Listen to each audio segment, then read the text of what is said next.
Welcome to the Costa Property Podcast, the podcast that turns your dreams of owning a piece of paradise on the Costa del Sol into reality. I'm Warner Laurie, and I'm joined by my co-host and wife, Sandra Laurie. Join us as we embark on navigating the ins and outs of real estate and relocation to this beautiful region. We're not just about market trends, we're about sharing real-life experiences, because we know the struggle firsthand and I've helped many people navigate this challenge also. If you're dreaming of your perfect Costa del Sol home and want to get real, no-frills, expert advice, then you're absolutely in the right place. Join us each week as we share honest insights and information that will guide your journey. Welcome back to another episode of the Costa Property Podcast. Today we've got a great episode lined up for you, and Mr. WL COSTA Properties himself is back in the hot seat, which I know he loves. No, he does really. Today we're going to be talking about everything connected to how to actually begin your property search.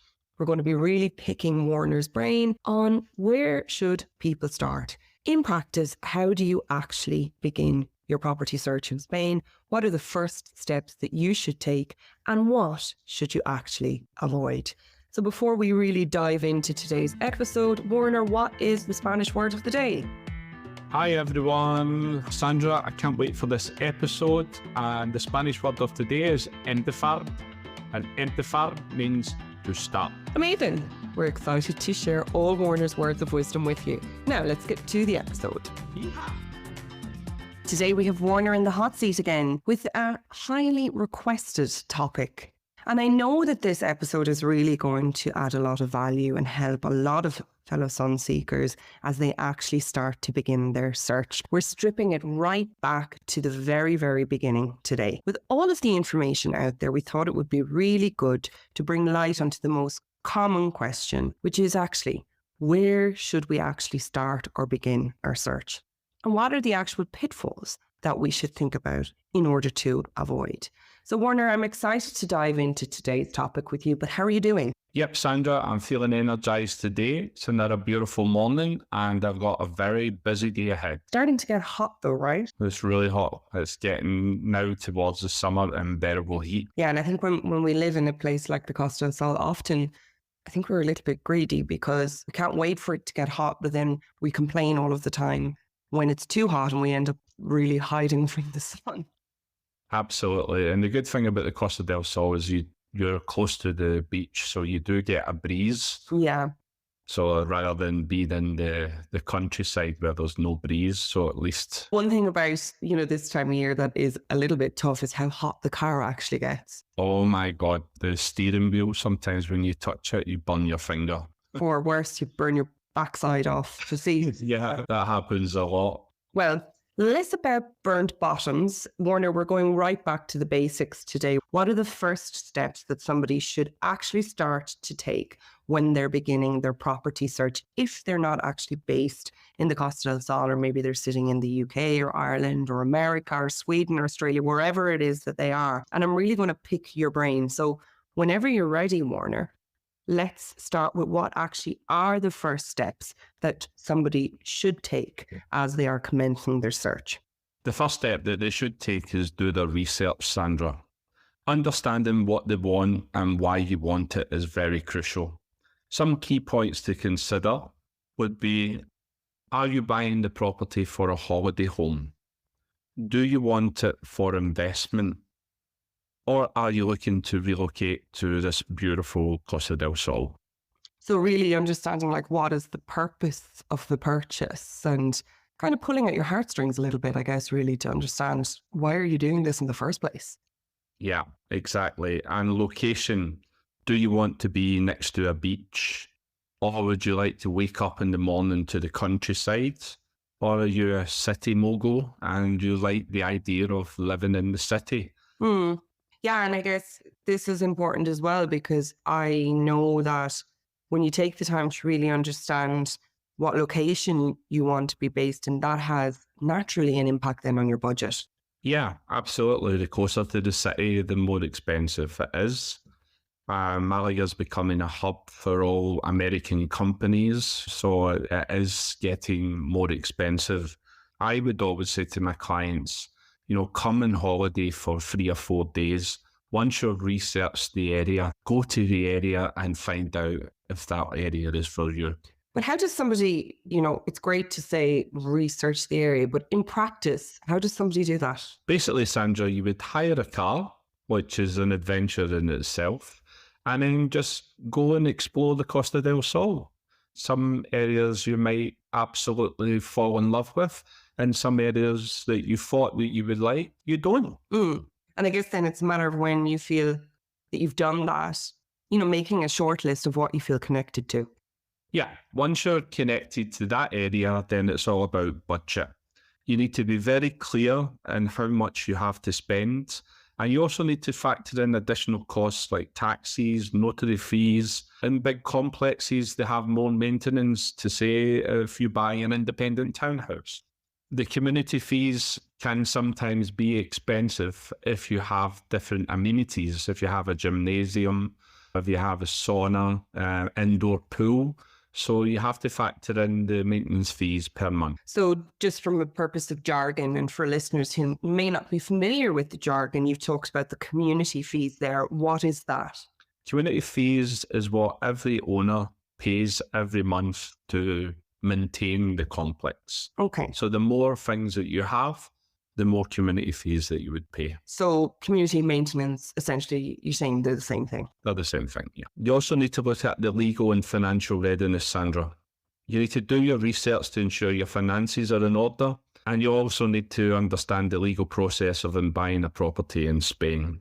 If you need a mortgage, then go back to season 1 in the Costa Property Podcast, where Pablo speaks about everything Spanish mortgages. Also, make sure you have an amazing lawyer, you're comfortable with the lawyer, and look, have you ever friends that's bought in the Costa Dels before? Ask them for some testimonials. And once you've got your research under your belt and your planning done, you've really nailed your requirements. What's next? How do you actually start looking for a property? This is where I come in, Sandra, or local experts like myself. You need to make sure that you contact a reputable agent. The Costa del Sol is unregulated, and it's also important that you research your agent. Look at their website, check out their testimonials. Has any friends bought before in the Costa del Sol? And then once you're comfortable with your agent, you're in good hands because they know the area. They know everything about what's coming up property-wise. They've got great contacts, lawyers, and also they'll take you by the hand and walk you through step by step how to buy your dream home in Spain. Well, we hope they would, but that's really what somebody can expect when they're working with you, right? Absolutely. I sell dreams, not properties. Also, you need to make sure that you have your finance in place. The Costa del Sol is booming at the moment. Properties are selling in days. So if you come over, you decide your area, you know where you want to buy, and that dream property comes up, please be ready with your finance, your lawyer, and everything in place so that will be your dream home in the sun. So when you say financing, can you just explain to us what that means? Once you've found your local expert, the next thing to think about is financing. Are you a cash buyer?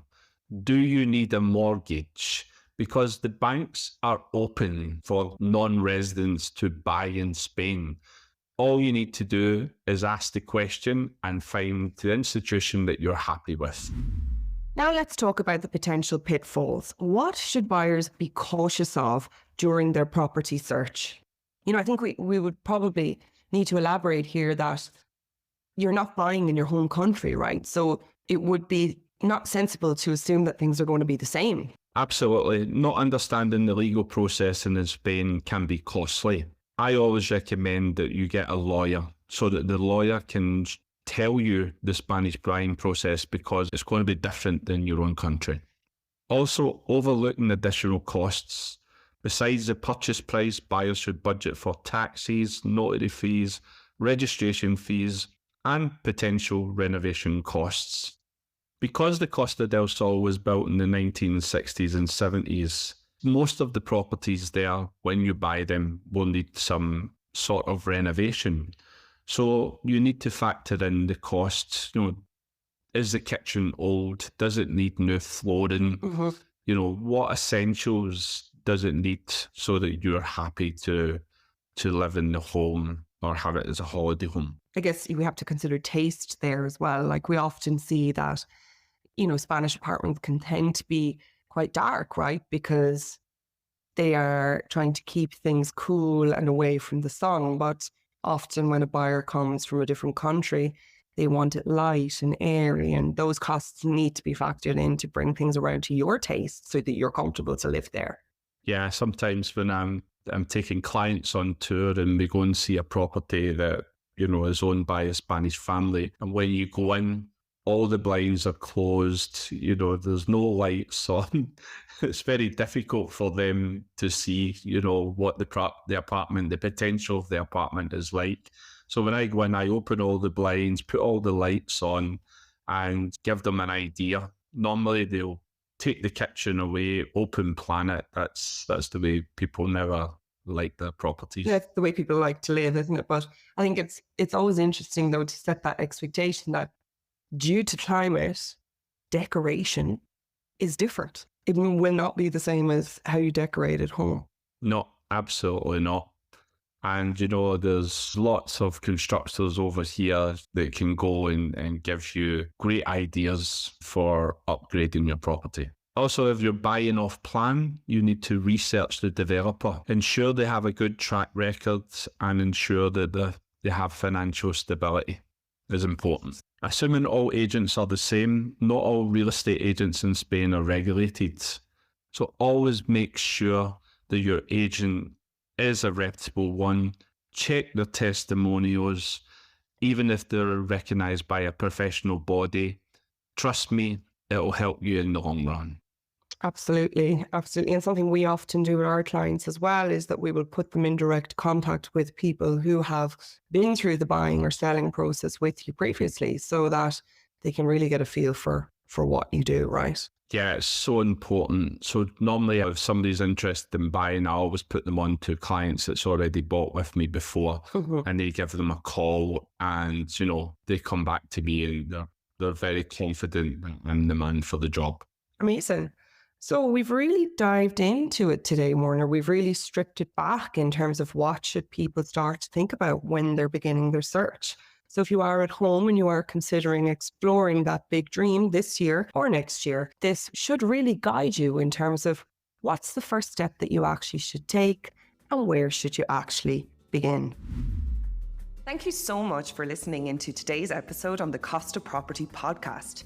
Another fantastic episode learning about the highs and lows of relocating to the Costa del Sol from real people who have been through the journey themselves and, of course, our wonderful experts. If you have been enjoying the show so far, remember to hit subscribe to the podcast and leave a rating or review. We absolutely love hearing your thoughts. Please send any questions that you would like us to answer on the show to warner@WLCostaProperties.net.